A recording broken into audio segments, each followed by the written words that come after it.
I recommended to the president that Steve Linick be terminated.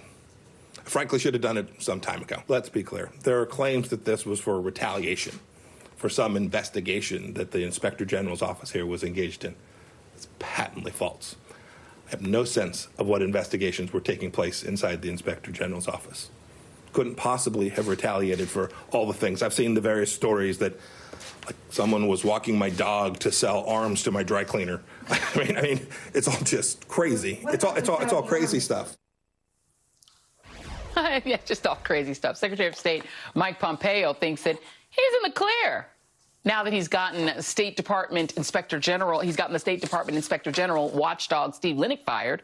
But Pompeo's troubles are not over yet. NBC News reported this week that until the pandemic struck, Pompeo was hosting secretive, lavish dinners at the State Department at taxpayer expense, at your expense, with a guest list of billionaires, Supreme Court justices, and conservative media bigwigs. You're welcome.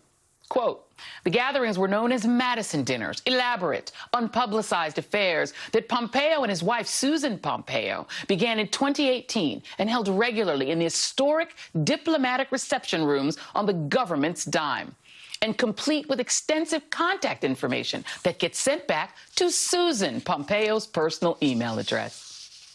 So much for draining the swamp. Joining me now, Ambassador Wendy Sherman, MSNBC Global Affairs contributor and former Undersecretary of State for Political Affairs in the Obama administration, and Nayyera, former State Department senior advisor, also in the Obama administration. So you ladies will not relate to this activity, but I'm going to have you comment on it anyway. Here is one of the dinners invitations from September of 2018, and NBC News obtained this. It's a master guest list that we've gotten for every dinner through to the end of 2019, as well as the internal State Department calendars from before the pandemic emerged, showing that future dinners were also on the books as late as November. Ambassador Sherman, is this a thing that one does when one is Secretary of State? Well, I think all secretaries of state have dinners, but they usually involve bringing in foreign guests for serious diplomatic purposes. Sometimes there are outsiders, but it's usually around a topic that we're trying to understand. You know, Secretary Pompeo has a big job in the midst of holding these dinners and thinking about holding such dinners. We have issues taking place in Venezuela where the President and Secretary Pompeo are considering whether they want to go to war with Iran over oil.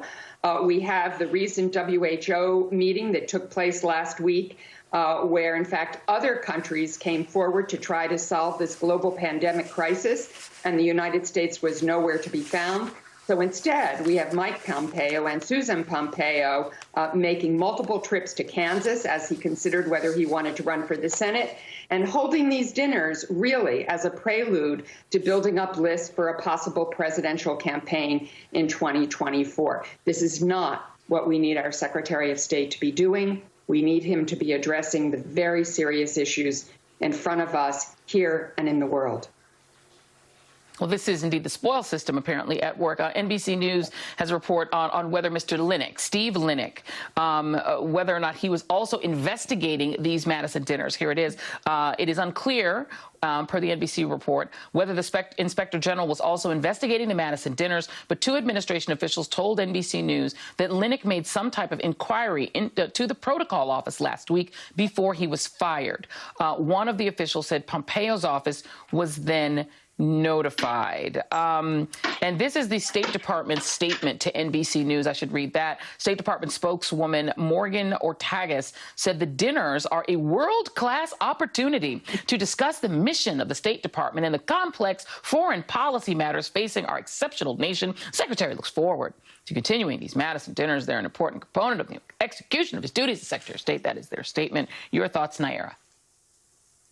Oh, well, I mean, let's not forget where Secretary Pompeo comes from Congress. He rose up with the Tea Party, where this is exactly the kind of thing that they decried, of using elites' access to government with taxpayer dollars. I had never in my time in government heard of a harpist being brought in to entertain American bigwigs and CEOs. It's gone well beyond farce at this point, to the point where the Inspector General was actually investigating at least 3 different things for Secretary Pompeo. There was ignoring workplace violence from his protocol staff.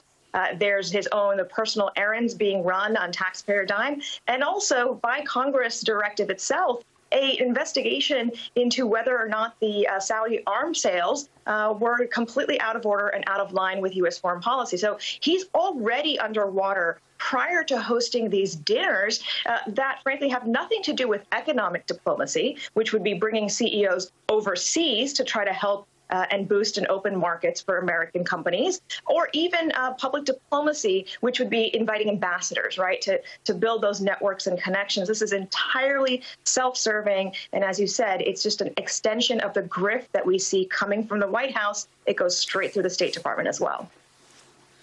And thank you for reminding our viewers that the Tea Party movement, when the polls sort of bore it out, was a more upper class white Americans who didn't want other Americans to get their mortgages, get mortgage relief. Pompeo, per the New York Times, quietly has visited conservative donors and political figures on State Department trips. This is per the Times. He made a secretive trip in January to a Florida retirement enclave populated by prominent Republican donors, while on the tail end of a diplomatic trip to Latin America. In December, he met with Republican donors over a hotel dinner on a trip in London. And last October, he huddled with Charles Koch, the Republican billionaire and a longtime supporter of his, while on an official visit to Kansas aboard a government aircraft. In each of these instances, Pompeo did not put the visits on his public schedule. The exact number of the meetings is unclear, though there is a pattern of activity. And this, at the same time, the Kansas City Star is reporting that all the gaudy taxpayer dinners might actually make him damaged goods if he wanted to run for a statewide office. But as you pointed out earlier, Ambassador Sherman, he might be looking higher than that to be president. What would you say about a foreign country in which this is the way diplomats and senior government officials behaved, where there is a taking in of lots of money, corralling with the super rich, and attempting to roll over into permanent power? What would we say about another country that was made up that way? I think we would say that it was corrupt, Joy, that what we are seeing here, as Nayyera points out, is a pattern that is one that takes place at the White House and takes place, obviously, here now at the State Department, where officials really gain for themselves in the process of their official duties. It's really inappropriate. And I think what's very concerning here as well is that you all have reported, NBC has reported, that not a single Democrat was at any of these dinners. And it's very interesting, you know, not selling arms to Saudi Arabia was one of the few bipartisan bills in the United States Congress. And anyway, in spite of that, the Trump administration used a very questionable emergency powers to sell arms. And obviously, the Inspector General was looking into that. And it was sort of curious because Secretary Pompeo said in the clip that you showed that he had no idea what Steve Linick was doing, but then acknowledged that he had submitted written questions in this Saudi arms deal investigation. So he belied his own statement. And in fact, what we have here is very concerning circumstances. This is not what a Secretary of State should be doing. And this, as the Republicans have given out $50 billion in cash, grants, and loans to the airline industry. And that's just one industry that's raking in the dough. So some people are really benefiting from this this sort of regime-ish behavior. Thank you so much, Ambassador Wendy Sherman, Nayyera Haq. Both of you, please be safe. And later on,